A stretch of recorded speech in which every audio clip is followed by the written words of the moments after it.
जय श्री राम। शंखनाद में आपका स्वागत है। 20 जुलाई को जंतर मंतर पर कॉकरोचों के प्रोटेस्ट में जो हुआ, जो संसद पर हमले की कोशिश हुई, घुसने की कोशिश हुई, पत्थरबाजी हुई और फिर पुलिस की पिटाई हुई, अब ये मामला जो है ये सुप्रीम कोर्ट पहुंच गया है। सीजेआई सूर्यकांत खुद इसकी सुनवाई कर रहे हैं। उनके साथ जस्टिस जॉयमाला बागची और जस्टिस वी मोहन भी हैं। और पहली सुनवाई के बाद सीजेआई सूर्यकांत ने कुछ आदेश भी दिए हैं। 4-4, 5-5 वकील लगे हुए हैं केंद्र सरकार की तरफ से। SG Tushar Mehta, solicitor general Tushar Mehta मौजूद है। लेकिन इस मामले में जो तेजी हुई है कि सुप्रीम कोर्ट सीधे मामला पहुंचा और सीजेआई के धड़ाधड़ आदेश आए हैं, ये बहुत सहज नहीं लगता। सुनवाई में क्या हुआ इस पर तो हम बात करेंगे ही, लेकिन क्या सुप्रीम कोर्ट कोई दबाव में है? क्या सीजेआई कोई दबाव में है इस मामले को लेकर? जो इस पर तुरंत बयान आ रहे हैं, तुरंत आदेश आ रहे हैं, प्रोटोकॉल की बात हो रही है, इस सब पर भी हम बात करेंगे। और कैसे एसजी तुषार मेहता ने इन सब की बोलती बंद कराई है कोर्ट के अंदर, इसकी भी चर्चा होगी। पहले कोर्ट में क्या क्या हुआ इस पर बात कर लेते हैं, फिर सीजेआई सूर्यकांत पर भी बात करेंगे। देखिए, कोर्ट में इनकी तरफ से वकील थे गोपाल सुब्रमण्यम, प्रशांत भूषण, श्याम दीवान और शादात फरासात। वैसे तो इन वकीलों के नाम आपने पहले भी सुने होंगे, जो अधिकतर जो है विपक्षी नेताओं के मामलों में नजर आते हैं या फिर हिंदू विरोधी मामलों में नजर आते हैं। गोपाल सुब्रमण्यम सबरीमला मामले में इन्होंने लड़ा था, जिसमें कि जबरदस्ती मंदिर की मान्यताओं को तोड़कर महिलाओं को, एक खास उम्र की महिलाओं को अंदर भेजने के लिए आदेश कोर्ट ने दिया था, उसमें ये थे। फिर ये इलेक्टोरल बॉन्ड में भी थे। अब श्याम दीवान जो कि ममता बनर्जी का केस लड़ रहे थे, ममता बनर्जी के जो भी केस, जो आईपैक वाला मामला था, उसमें श्याम दीवान मौजूद थे। फिर शादात फरासात, वो भी ममता बनर्जी का केस लड़ रहे थे। प्रशांत भूषण का तो आपको क्या ही कहे, वो तो पूरी तरह से ही लगे हुए हैं कि किसी तरह सरकार गिरा दे, किसी तरह हिंदुओं का बेड़ा गर्क यहाँ पर कर दे। तो वो भी यहाँ पर मौजूद थे, जो कि पुलिस पर अत्याचार के आरोप लगा रहे हैं कि पुलिस ने मारा। आप देखिए, लाठियों पर कील गड़ी थी, पैलेट गन चलाई गई, सादी वर्दी में पुलिस वाले आए थे। ये सारी शिकायतें इनकी हैं और ये कोर्ट से मांग कर रहे हैं कि भाई पुलिस पर सख्त कार्रवाई हो, किसने आदेश दिया, कैसे आदेश दिया, ये सब कार्रवाई हो। लेकिन ऐसी तुषार मेहता ने भी वहां पर अपनी बातें ऐसे रखी कि सीजेआई सूर्यकांत को भी अपने आदेश में अपनी बातों में तब्दीली करनी पड़ी। जहां पहले पुलिस के खिलाफ ही पूरा मामला चल रहा था, जो गोपाल सुब्रमण्यम है वो यही सवाल उठा रहे थे कि इनके हाथ में तो लाइसेंस आ गया था मारने का, और जिस तरह से किया गया वो बिल्कुल सही नहीं है। जैसे कि मैंने आपको बताया कि क्या क्या चीजें इस्तेमाल हुई, सबका जिक्र इन लोगों ने किया। शादात फरासात ने भी जिक्र किया और बताया कि इन्होंने मुंबई का मामला बताया कि मुंबई में किस तरह से एक महिला को पुलिस वाला ने धमकी दी थी कि भी ड्रग्स का केस फाइल कर देंगे, एक लड़की को एक धमकी दी थी। तो ये बात बताई। प्रशांत भूषण वो जुनैद का मामला लेकर आए कि जुनैद मलिक को पुलिस जो है आंखों में पट्टी बांधकर मसूरी ले गई थी। ये बात प्रशांत भूषण को खास पता चली है। तो प्रशांत भूषण ने भी ये बातें रखी और इन लोगों ने लगातार पुलिस पर सवाल उठाते रहे। सरकार पर भी इनका तो इनडायरेक्ट जो मकसद था वो सरकार पर सवाल उठाने का था कि सरकार एक तरह से जो सीजेआई है वो सरकार के खिलाफ बयान दे कि भाई ये किया गया और पुलिस ने बिल्कुल गलत किया, छात्रों के ऊपर खूब जो है डंडा पिटाई हुई है। लेकिन ये लोग अपना चीखते रह गए। पर जब तुषार मेहता ने, जो एसजी हैं, उन्होंने जवाब देना शुरू किया। पहले तो सीजेआई सूर्यकांत ने भी कहा कि भाई हाँ, इस मामले की जांच होनी चाहिए, निष्पक्ष जांच होनी चाहिए। इन लोगों का कहना था कि भाई पूर्व सीजेआई के नेतृत्व में बनना चाहिए, एक कमेटी बननी चाहिए। सीजेआई सूर्यकांत ने भी कहा कि हाँ, इसकी जांच तो होनी चाहिए और एक प्रोटोकॉल बनना चाहिए कि जब ऐसी स्थिति हो तो पुलिस क्या करे। वैसे तो पहले से नियम है कि जब विरोध प्रदर्शन हो या विरोध प्रदर्शन जब नियमों का उल्लंघन कर रहा हो तो क्या तरीका होना चाहिए, ये प्रोटोकॉल पहले से है। पर सुप्रीम कोर्ट को और नए प्रोटोकॉल बनाने होंगे, जैसे कि बुलडोजर चलाने के लिए पहले से नियम है, लेकिन जज सीजेआई संजीव खन्ना ने कुछ और नए नियम बनाए थे। अब सब सुप्रीम कोर्ट को ही तय करना है कि भाई पीसफुल प्रोटेस्ट है कि नहीं, वायलेंस कब हो गया और उस पर क्या नियम होने चाहिए, क्या प्रोटोकॉल होना चाहिए, सब सुप्रीम कोर्ट को तय करना है। सरकार ने कुछ तय कर रखा है, उसके कोई मायने तो लग नहीं रहे हैं। सरकार ने भी तो कुछ नियम बना रखे हैं। लेकिन भाई ये कहा गया कि भाई ठीक है, इसमें प्रोटोकॉल बनना चाहिए। अब चलिए प्रोटोकॉल जो भी बनेगा, और कहा गया पीसफुल प्रोटेस्ट का अधिकार है। पीसफुल प्रोटेस्ट का अधिकार तो है ही, बिल्कुल है, लेकिन पीसफुल प्रोटेस्टर पीस करते शांति के साथ जो है संसद के अंदर भी नहीं घुस सकते। आपके शांतिपूर्ण प्रदर्शन होना चाहिए। लेकिन अगर कोई कहे कि 5,000 की भीड़ लेकर शांतिपूर्ण तरीके से संसद में घुसेंगे तो वो पीसफुल प्रोटेस्ट नहीं माना जाएगा, क्योंकि वो कानून का उल्लंघन है। लेकिन इस बात को बिल्कुल साफ कर दिया गया है, बिल्कुल किनारे कर दिया गया है। जितनी भी चर्चाएं हो रही है कि लाठीचार्ज किया, लाठीचार्ज किया, क्यों किया लाठीचार्ज? दो बैरिकेड तोड़े, संसद में घुसने की कोशिश कर रहे थे और पहुंच गए थे संसद के करीब। तो पुलिस को ऐसे में क्या करना चाहिए था? अब हो सकता है अपने प्रोटोकॉल में सीजेआई बताएं, जो भी वो नियम कानून बनाएंगे, दिशा निर्देश बनाएंगे। फिर ऐसे तुषार मेहता ने अपनी बात रखी। उन्होंने कहा कि इसमें ठीक है, अगर कुछ ज्यादतियां हुई हैं तो वो गलत है, नहीं होनी चाहिए थी, इसकी जांच भी होनी चाहिए, लेकिन हाई लेवल एजेंसी से इसकी जांच होनी चाहिए और ये तय होना चाहिए, ये सामने आना चाहिए कि गलती किसकी थी।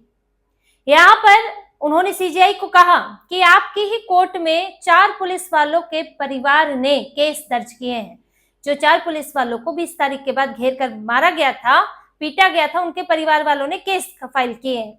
उनके केस तो आप हटा नहीं सकते, सरकार भी नहीं हटा सकती है उनके केस। तो आपकी कोर्ट में इन पुलिस वालों के परिवारों के भी मामले हैं और बयान इस तरफ के भी हैं, बयान उस तरफ के भी हैं। ये भी कहा जा रहा है कि पुलिस ने मारा, पुलिस की तरफ से कहा जा रहा है, या जो वीडियो एविडेंस है वो ये दिखा रहे हैं कि पुलिस पर पत्थरबाजी हुई, पहले प्रदर्शनकारियों ने कानून तोड़ा। तो हमें कम से कम सच तक पहुंचना चाहिए, इससे पहले कि कोई आदेश दे कि कमिटी बन जाए, हाँ ये गलत हुआ है। इस आदेश से पहले कम से कम सच्चाई सामने आनी चाहिए, क्योंकि वीडियो एविडेंस इस तरफ के भी हैं और वीडियो एविडेंस उस तरफ के भी हैं। जहां ज्यादतियां हुई हैं उनके खिलाफ कार्रवाई होनी चाहिए। अब सीजेआई को फिर उन्होंने भी कहा कि इस मामले में ये दूसरे पक्ष को नकारा नहीं जा सकता है, क्योंकि वहां पर इस तरह के लोग भी थे जो कि असामाजिक तत्व थे। फिर एसजी तुषार मेहता ने बताया कि यहाँ पर आप बात कर रहे हैं पुलिस की लाठी की, लेकिन वहां पर ऐसे लोग मौजूद थे जिनके ऊपर रेप चार्जेस हैं, जिनके ऊपर मर्डर के चार्जेस हैं, और ये लोग इनको आप स्टूडेंट कहेंगे कि स्टूडेंट है और इन्होंने हमला कर दिया? ये स्टूडेंट के तहत नहीं आते। और पुलिस ये कैसे पहचानेगी कि ये स्टूडेंट है? आप अगर मान लीजिए कि लोगों की भीड़ है, क्योंकि जो आयोजक थे, असल में तो बात यहाँ तक भी आनी चाहिए इनके आयोजकों पर कि आपने भीड़ बुलाई थी तो आपको सुनिश्चित करना था कि उसमें कौन लोग आए, कौन लोग नहीं आए, कैसे लोग आए।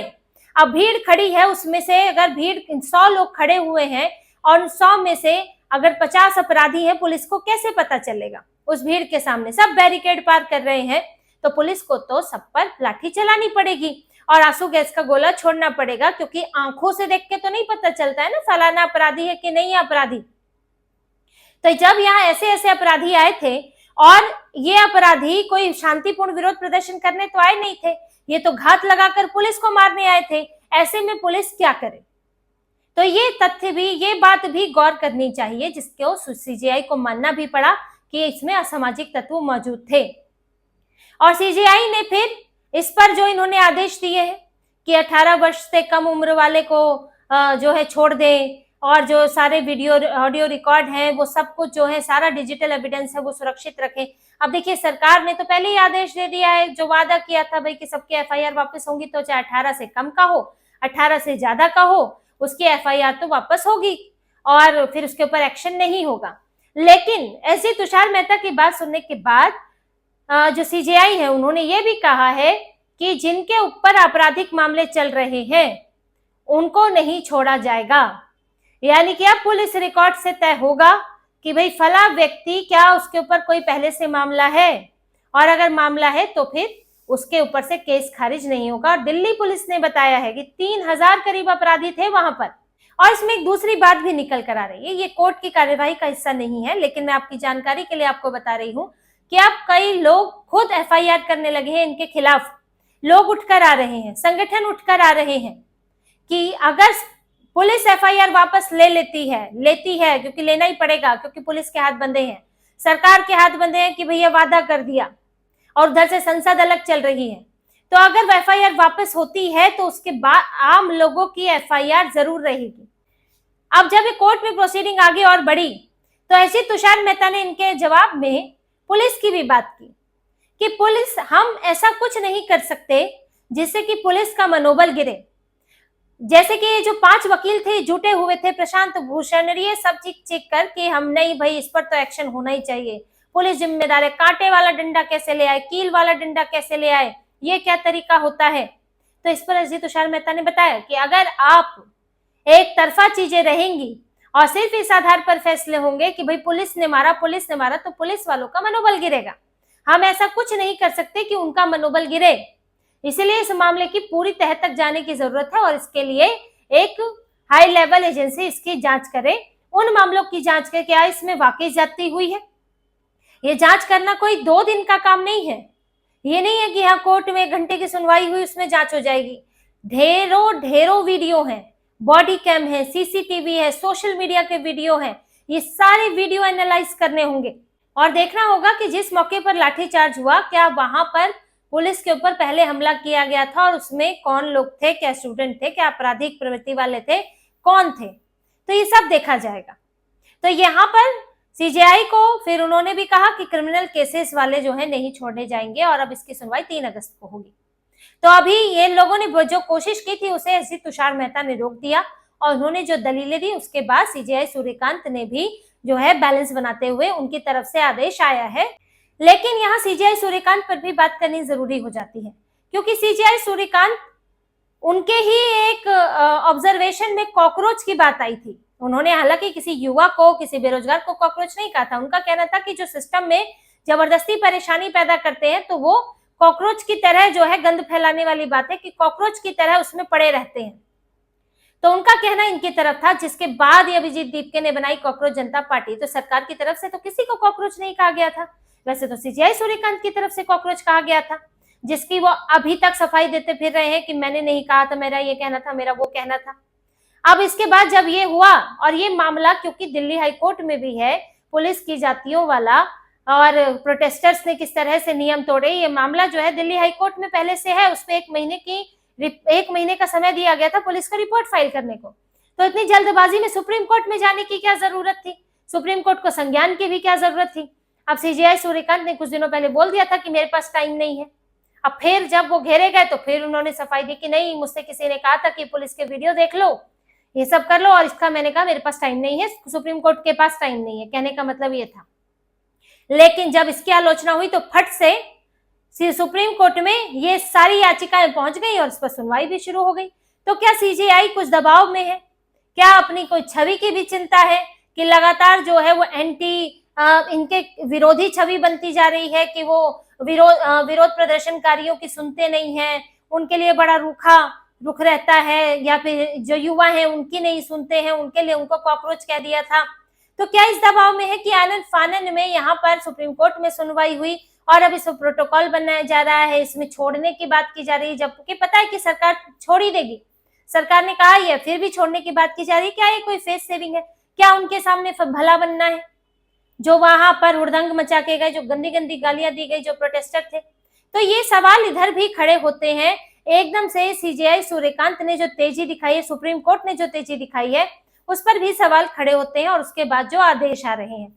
अब प्रोटोकॉल तो पहले से, अब क्या नया प्रोटोकॉल बनेगा ये तो आगे देखना होगा कि क्या पुलिस को बोल दिया जाएगा कि भाई पत्थर भी पड़े, तुम्हें जान से भी मार दे तो तुम कुछ ना करो, संसद में भी घुसने की कोशिश करे तो कुछ ना करो। अब ये तो बोल नहीं सकते, अब ये तो बोलना ही पड़ेगा कि भाई नियम तोड़े तो फिर कार्रवाई करो। तो कुल मिला के तो बात वही है, लेकिन सबको अपना अपना बचाना है। पर इतना जरूर है कि दोनों पक्षों को जाने बिना अब कुछ भी नहीं आ सकता है। जो भी बात होगी, अगर पुलिस की बात होगी तो प्रदर्शनकारियों की भी बात होगी। सरकार पूरी तरह से पुलिस के सपोर्ट में है कि ऐसा कोई काम नहीं करना है जिससे कि पुलिस वालों के मान की हानि हो या पुलिस वालों का मनोबल गिरे। सरकार ये सुनिश्चित कर रही है और यही बातें अजीत तुषार मेहता ने कही है। तो इसी तरह की और खबरें और विश्लेषण आपके लिए लाते रहेंगे, हमसे जुड़े रहिए, सब्सक्राइब कीजिए, कमेंट कीजिए। बहुत बहुत धन्यवाद। जय श्री राम।